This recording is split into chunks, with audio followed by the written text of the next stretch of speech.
สวัสดีครับทุกคนสบายดีพ่อแม่พี่น้องทางเมืองไทยหมดทุกคนมัน Amazing ไล่ทุกคนบ่าวพิมพ์ได้เห็นแล้วก็อยากจะได้สิ่งนี้ที่ทุกคนจะได้เห็นอยู่ในคลิปของคุณพิมพ์ในตอนนี้นะบ่าวพิมพ์อยากจะได้มาไว้อยู่ที่ประเทศลาวเลยทุกคนก็คือสะพานที่แบบงามที่สุดสวยที่สุดและไล่แห้งกันเลยมื้อนี้ก็เปลี่ยนบรรยากาศนะทุกคนพาทุกคนไปชมสะพานของประเทศไทยบ่ว่าจะเป็นภาคเหนือภาคกลางภาคใต้มื้อนี้บ่าวพิมพ์ไป5คลิปมารีแอคชั่นให้ทุกคนได้เบิ่งกันแล้วว่าสะพานของประเทศไทยจะสวยงามคือกับบ่าวพิมพ์ได้เว้ามานี้หรือบ่ทุกคนเพราะว่าจะเป็นคลิปภาพมุมสูงนะทุกคนหลายคนก็อาจจะเคยขับรถผ่านคนที่ว่าอยู่ในจังหวัดของตัวเองที่มีสะพานสวยๆที่บ่าวพิมพ์จะมาให้เบิ่งมื้อนี้ก็หลายคนก็อาจจะเคยขับรถผ่านไปผ่านมาหลายครั้งแล้วแต่ว่าภาพมุมสูงนี้ทุกคนจะได้เคยเห็นกันมาก่อนหรือบ่มื้อนี้ว่าพิมพ์พาทุกคนไปเบิ่งแน่นอนทุกคนก่อนจะไปคือเก่าทุกคนข้อกำลังใจได้ช่วยกดติดตามให้ช่องคุณพิมพ์เพื่อเก่าเข้าไปสู่100,000 ซับนะจ๊ะทุกคนไปถ้าว่าเฮาพร้อมแล้วไปกันเลยทุกคนเอาดีทุกคนเริ่มแรกเฮามาที่ภาคใต้กันก่อนนี่คือสะพานที่ว่าสูงที่สุดของภาคใต้นั่นเองทุกคน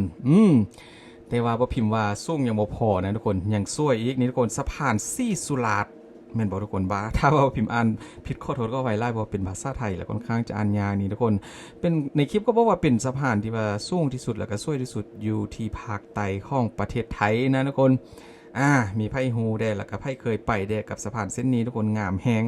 คล้ายๆกับข้ามแม่น้ำนะทุกคนแต่ว่าเขาทำได้แบบสูงแล้วก็สวยแฮงทุกคนภาพที่ว่าเต็มไปโดยสีเขียวของภาคใต้นะทุกคน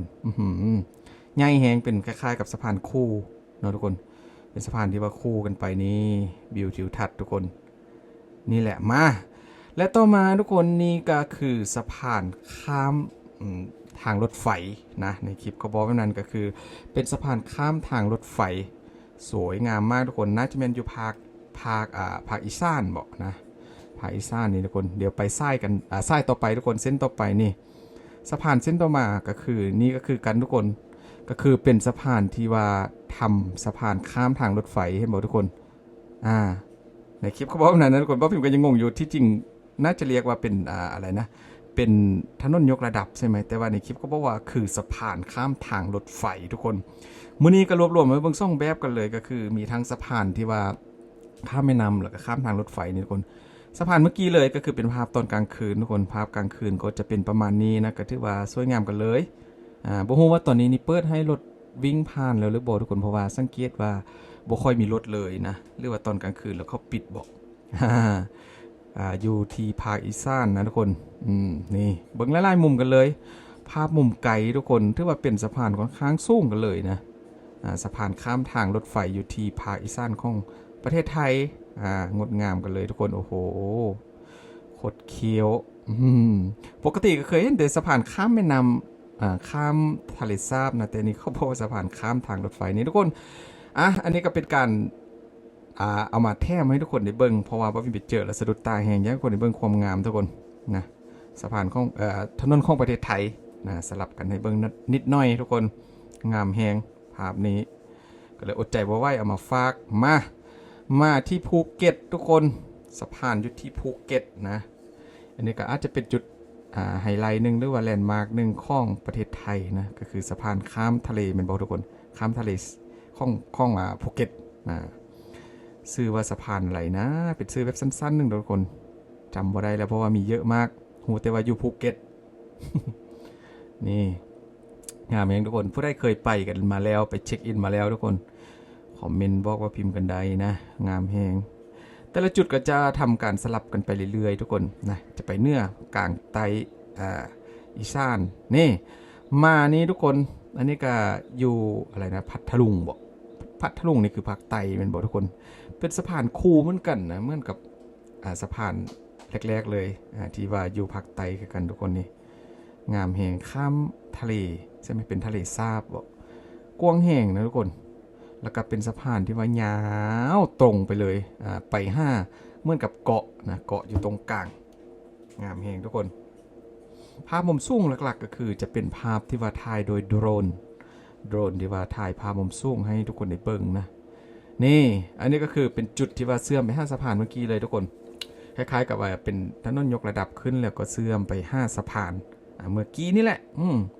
จะประมาณนี้นะทุกคนเพราะว่าอยากให้คนได้เห็นหลายๆจุดกันเลยนี่งามแหงทุกคนด้านล่างก็เต็มไปโดยถนนที่ว่าลายเส้นลายสายเสือเกินอันนี้ขนาดว่าอยู่จังหวัดภาคใต้นะทุกคนยังแบบมีถนนงามๆขนาดนี้เลยเป็นถนนที่ว่าเชื่อมต่อสะพานหรือว่าสะพานที่ว่าเชื่อมต่อไป5สะพานข้ามแม่น้ำเมื่อกี้นั่นแหละนะทักทายสบายดีพี่น้องทางภาคใต้ก็แล้วกันมาที่ชลบุรีทุกคนอันนี้ก็เป็นสะพานเรียบคลองน่าจะเป็นเขื่อนบ่อยู่ที่ชลบุรีนะในหลายคลิปเขาบอกก็ถือว่าเป็นอีกติบแลนด์มาร์กหนึ่งของพี่น้องชาวไทยและก็นักท่องเที่ยวที่ว่าตอนค่อยค่ำลงแรงประมาณนี้เลยนะหลายคนก็จะพากันมาจอดรถเช็คอินถ่ายรูปนั่งชิลกับบรรยากาศสะพานข้ามบ่เป็นสะพานข้ามนะสะพานเรียบใช่ไหมเรียบคลองเป็นเขื่อนบ่เขื่อนชลบุรีบ่นะทุกคนนี่ขยับมาที่กรุงเทพแม่นบ่เนาะน่าจะแม่นนะถ้าพูดผิดขอโทษก็ไปทุกคนอยู่ที่กรุงเทพทุกคนอีกเต็มสะพานหนึ่งที่ว่างดงามซะเหลือเกินกับตอนกลางคืนที่ว่าไฟของสะพานก็มีการตกแต่งที่สวยงามหลายนะทุกคนอยู่ที่หัวเสาของสะพานขยับกันไปเรื่อยๆทุกคนเข้ากรุงเทพออกภาคเหนือลงภาคใต้ไปกันต่อมาอีกจุดหนึ่งอันนี้ก็ขอโทษขออภัยทุกคนมาพิมพ์จำบ่ได้แท้ๆนะจุดนี้สะพานเส้นนี้เพราะว่ามันล่าแหงมื้อนี้ก็รวบๆมาให้เบิ่งไล่ๆกันเลยยาวตรงไปเลยทุกคนนะบ่ฮู้ว่าสร้างกี่ปีถึงจะเสร็จเพราะว่าเป็นสะพานขนาดใหญ่นี่มามุมด้านข้างทุกคนคล้ายๆกับมันผ่านแม่น้ำนะทุกคนเหมือนกับอยู่ทางภาคใต้คือกันนี่แหละนี่มาอีกเส้นนึงก่อนอันนี้บ่พิมพ์ซ้อมแหงทุกคนวิวมุมนี้นะเพราะว่ามันเห็นเรื่องความโค้งความงามของสะพานแล้วก็วิวธรรมชาติภูเขาแม่น้ำที่ว่าทุกคนได้เห็นอยู่นี่แหละก็ถือว่ามีความสวยงามลงโตกันเลยนะว้าวผู้ใดมักสะพานทรายได้หรือว่าเส้นในที่ว่าผู้ใดมีความโหกับคอมเมนต์ว่าพิมพ์กันได้ทุกคนนะนี่ลงถ่ายลงแบบไกลๆเบิ่งทุกคนสะพานเส้นเดียวกันเมื่อกี้นี่เลยแหละที่ทุกคนได้เห็นก็ถือว่ามีความงามแตกต่างกันไปนะทุกคนแต่ละเส้นแต่ละสายของสะพานก็เป็นการออกแบบที่ว่าสวยงามมาปิดท้ายโดยภาพกลางคืนทุกคนเป็นสะพานข้ามทางรถไฟนะเมื่อเก่าเมื่อเคยปิดท้ายอันนี้ก็อาจจะเป็นเต็มเส้นใหม่ทุกคนงามแฮงว้าวภาพตอนกลางคืนนะทุกคนอย่างขนาดนี้เลยโคตรเคียวโค้งเข้าไปให้ทุกคนได้เบิ่งแบบจุใจกันเลยพี่น้องนี่แหละว่าพิมพ์จริงว่าเป็นอย่างจริงว่ายักษ์ใดสะพานจากเส้นจากสายของประเทศไทยมาไว้บ้านก็มาพิมพ์เนาะเพราะว่าบ้านก็มาพิมพ์ก็มีแม่น้ำค่อนข้างหลายกันเลยทุกคนแต่ว่าสะพานก็บ่ค่อยมีนะที่ว่าเป็นเมืองตัวเมืองเชื่อมต่อหากันก็หลักๆก็จะใส่เรือในการขนส่งหรือว่าข้ามใส่คนรถยนต์คนมอเตอร์ไซค์คนเอาคนนี่แหละข้ามแต่ว่าสะพานนี่ค่อนข้างจะน้อยจะมีน้อยคืออยู่บ้านของมาพิมพ์นี่ก็ติดอยู่แม่น้ำโขงก็ยังบ่มีสะพานนะทุกคนก็ถือว่าใส่เรือในการข้ามถ้าว่าได้สะพานจากเมืองไทยมาไว้สักสายสักเส้นก็คงจะดี จบไปเลยทุกคนกับสะพานงามๆของประเทศไทยบ่ว่าจะเป็นเหนือกลางใต้ภาคอีสานนะรวบๆมาให้เบิ่งเป็นคลิปแบบสั้นๆก็แล้วกันเพราะได้มียังดีๆคอมเมนต์กันมานะทุกคนบ่พิมพ์ก็พยายาม5คลิปใหม่ๆมาให้เบิ่งแหละกับภาพมุมสูงอีกแต่มุมนึงที่ว่าหลายคนอาจจะอยากเห็นนะแล้วก็ผู้ใดมีสะพานเส้นไม้ไส้ไม้ที่คิดว่างามกับคอมเมนต์บอกพิมพ์บอกซื้อมาได้เดี๋ยวพิมพ์จะไปรวบรวมคลิปมาให้เบิ้งนะเป็นภาพใหม่ๆมุมใหม่ๆมาเบิ้งทุกคนขอบคุณหลายๆทุกคนที่ว่าอยู่กับคุณพิมพ์จนจบ